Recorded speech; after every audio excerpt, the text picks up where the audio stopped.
也有来过一次国家，修了个家庭自修部。我们去谈论校队的事。我们原来是姐妹操队的，能进校队那是荣誉。我不是你。出去。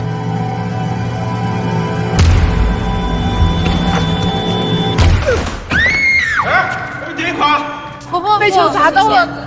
走啊，听到吧？不要看了，赶紧再去喊点人。哥哥老太太呢？他外地的钞票。不要随便跟外人讲家里的事。他是我同学。你又不是不晓得马个星光。爷爷能怎么？老太婆，你在外面小心点。